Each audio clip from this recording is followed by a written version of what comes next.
Bom dia, irmãos. Nós vamos pregar sobre santificação, uma vida santificada diante de Deus. Nós podemos ter uma vida santificada diante de Deus, e no céu só vai entrar pessoas salvas e santificadas por Deus. Nós estamos num processo de santificação, então nós podemos sermos santos, ter uma vida em processo de santificação diante de Deus. Jesus, ele nasceu, Deus desceu do seu trono por intermédio de uma mulher, o menino nasceu, ele não tinha pecado, ele era santo. Nós nascemos de uma mulher, mas temos pecado e não somos santos. Estamos no processo de santificação. E para a gente herdar a vida eterna, a gente precisa ser santo. E nós vamos atingir este grau de santificação lá no céu. Lá no céu. E Jesus, como criança, agia como criança. Corria, caminhava, brincava, caía, se machucava, sentia dor. E quando o rapaz tinha suas aflições, suas ansiedades, e Jesus, quando estava caminhando para ser crucificado, ele não murmurou, ele carregou a cruz. Por que ele fez isso? Porque ele viu você, Jairus, ele viu você, ele viu eu, ele viu você, ele viu a humanidade. Antes de Jesus descer, esse plano já estava nas mãos do Pai, de Deus. Esse plano já estava nas mãos de Deus. E foi por isso que ele carregou todos os nossos pecados e depositou ali na cruz. Então vamos ler lá em Hebreus 12, 1, 2 e 3. Quando nós lemos a Bíblia, é Deus falando conosco. Então vamos ouvir, ver e sentir o que Deus vai falar conosco nesta manhã. Amém?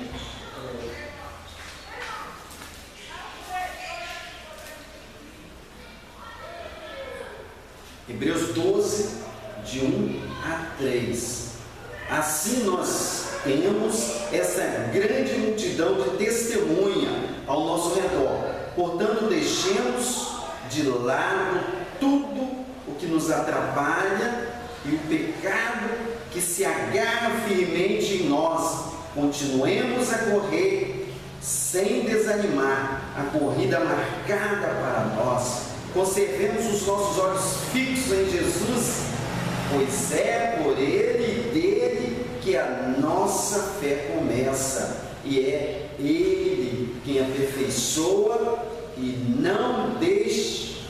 não deixou que a cruz fizesse com que ele desistisse. Pelo contrário, por causa da alegria que lhe foi prometida, ele não se importou com a humilhação de morrer na cruz, e agora está sentado ao lado direito do trono de Deus. Pense no sofrimento dele e como suportou com paciência o ódio dos pecadores. Assim você não desanima e nem se desvirtua do caminho. Vamos lá. Pai, diante de Ti estou, Senhor. Eu quero falar para os nossos irmãos o que o Senhor falou no meu coração, o que eu estou sentindo, o desejo do meu coração de transmitir a Tua palavra. Me use, Senhor. Tome o meu corpo, Senhor, com o Teu Santo Espírito, que eu não fale de mim mesmo, que eu não venha me promover, mas que eu venha ser um propagador da tua palavra, tanto aqui quanto em qualquer lugar, Senhor. Me usa neste momento para a tua glória, que a palavra que foi proferida da minha boca neste momento seja inspirada e direcionada por ti. E é no nome do Senhor Jesus que entrego a minha oração. Oração é a busca do poder. A oração é a busca do poder.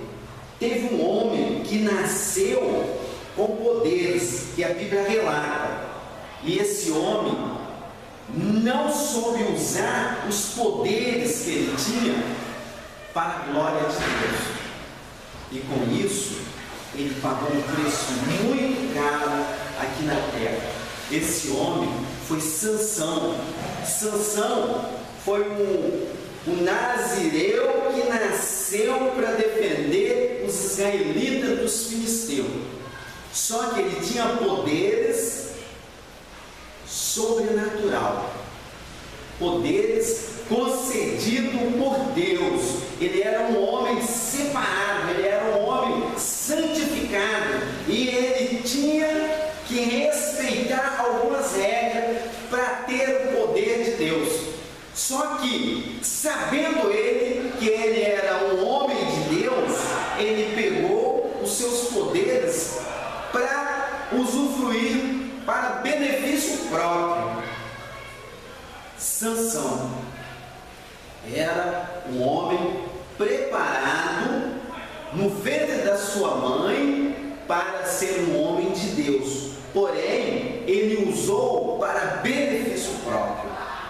E nós podemos buscar poderes em Deus e sermos tomados pelo Espírito Santo para falarmos de Deus, para propagarmos o nome de Deus, para expulsar demônio, para curar, para salvar vidas, não para a nossa glória, mas para a glória de Deus.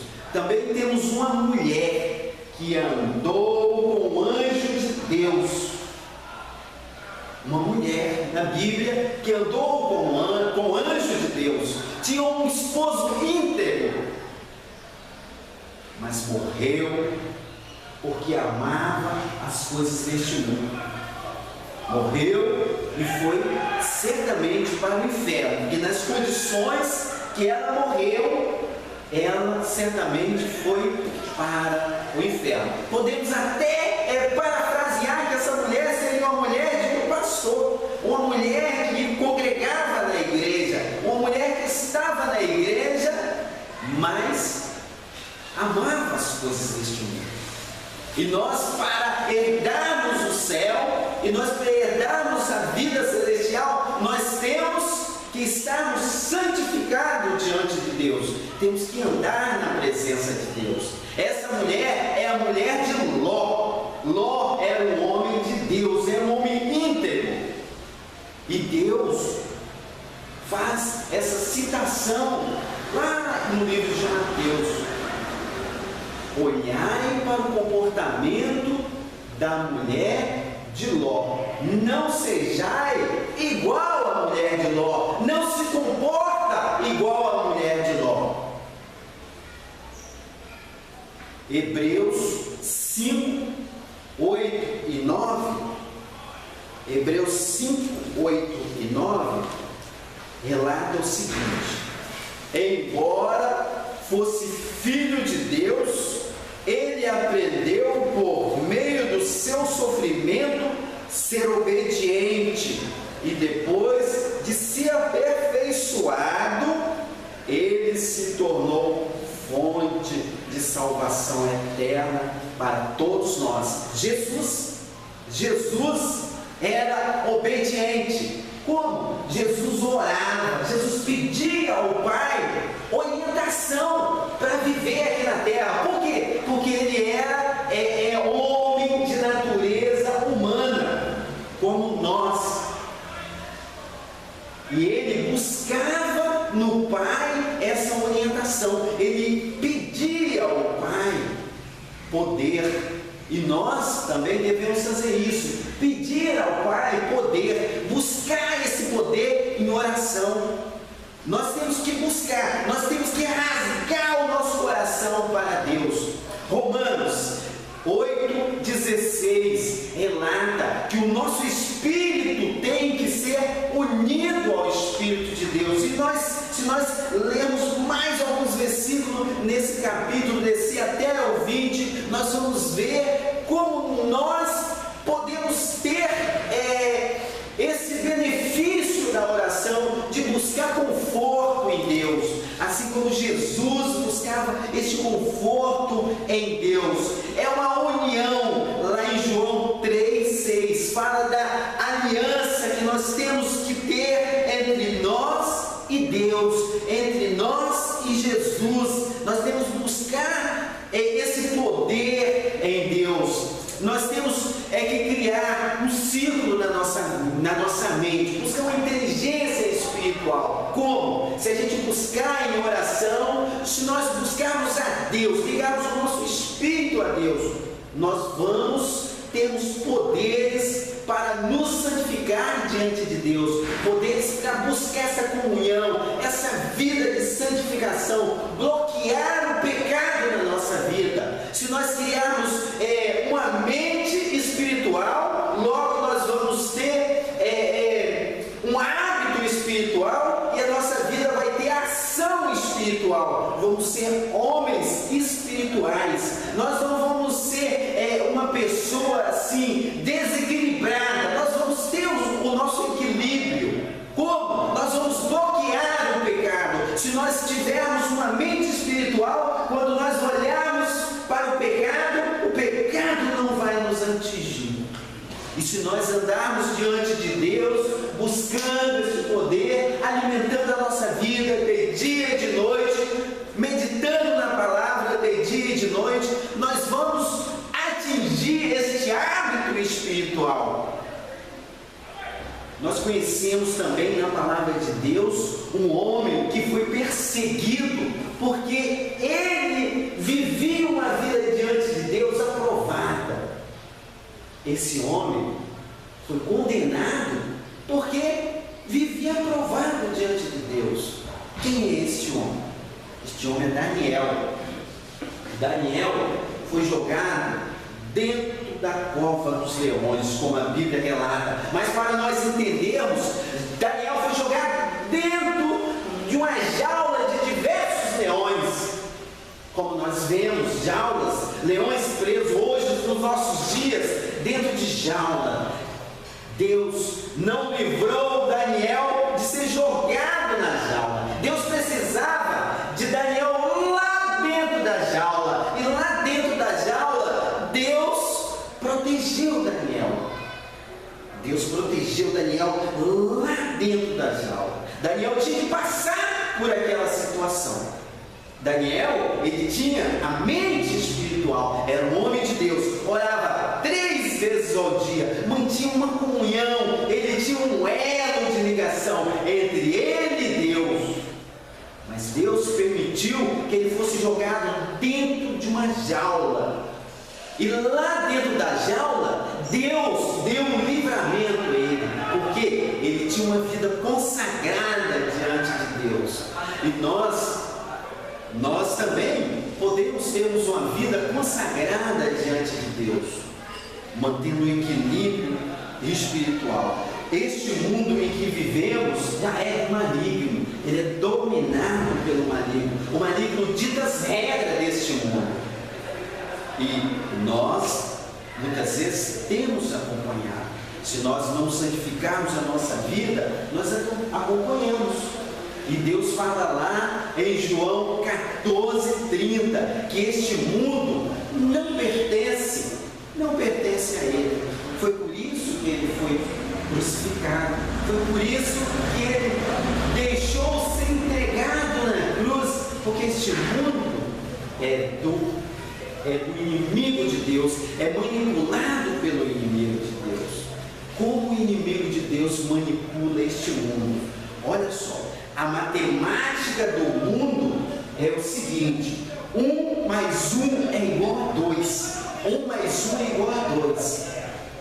E a matemática de Deus? Quanto mais nós doamos o nosso tempo para Deus, mais nós vamos sermos abençoados por Deus. Deus nos fez adoradores. Deus nos fez adoradores. Estamos aqui na terra para adorar, para glorificar o nome de Deus. E eu ficava a perguntar: por quê? Por que o homem de Deus, o povo de Deus sofre? Algumas pessoas sofrem. Por quê? Quando eu dormia diante de Deus, eu questionava, eu fazia essa pergunta: por que o homem de Deus, quando eu falo homem de Deus, é da forma generalizada, homens e mulheres, porque se eu viver uma vida de santificação diante de Deus, eu sou perseguido, assim como Daniel foi perseguido. Daniel foi perseguido porque ele estava orando diante de Deus, mas Deus deu o livramento a Daniel, ali dentro da cova do leão. Dentro da cova dos leões, Deus deu o livramento para Daniel, mas Deus precisava que Daniel entrasse lá dentro, para ele mostrar para aquele povo o poder de Deus. E as pessoas que sofrem hoje, eu tenho uma resposta para essa pergunta. Antes, quando eu dormia diante de Deus, eu não tinha essa resposta. Hoje eu tenho. Se nós lermos lá em Apocalipse 19:1, quem é o povo que glorifica, que exalta, que dá aleluia, glória a Deus no nome de Deus, que exalta o nome de Deus. Aí nós voltamos mais um pouquinho atrás, no capítulo 17. No capítulo 17, lá no versículo 15, a resposta dali é: o povo que sofre aqui na terra é aquele povo que pega as suas aflições, pega as suas angústias e lava no sangue do Cordeiro. É aquele povo que está vestido de branco, que está em gozo do céu. É aquele povo que vai gozar da cidade celestial, porque este mundo não pertence a Deus. Este mundo é do maligno, é dominado pelo maligno. E nós temos que bloquear a ação do inimigo na nossa vida. Como? Buscando poder em oração a Deus. A única maneira de conseguirmos poder é orarmos, é colocarmos a nossa vida nas mãos de Deus. E o mundo é manipulado pelo inimigo. Como? O mundo manipula a matemática, o mundo manipula a economia, o mundo manipula a beleza, o mundo manipula até este livro. Até este livro aqui, o inimigo manipula. Vocês lembram quando Jesus foi perseguido por Satanás? Satanás conhece esse livro aqui. Ele falava para Jesus: está escrito. Então o inimigo de Deus conhece esse livro, e ele usa também este livro para manipular a raça humana.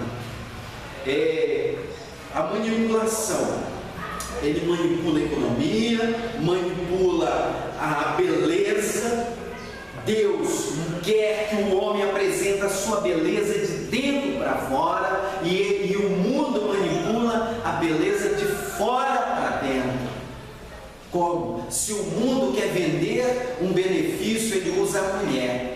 Ele usa a mulher para vender o carro, ele usa a beleza da mulher para vender o relógio, coloca uma mulher lá seminua, para impulsar o mercado, para impulsar a economia. O inimigo de Deus manipula. O inimigo de Deus manipula a Bíblia com teologias falsas. Teologia que você agrada aos seus olhos. Quando O pecado entrou no mundo, o diabo mostrou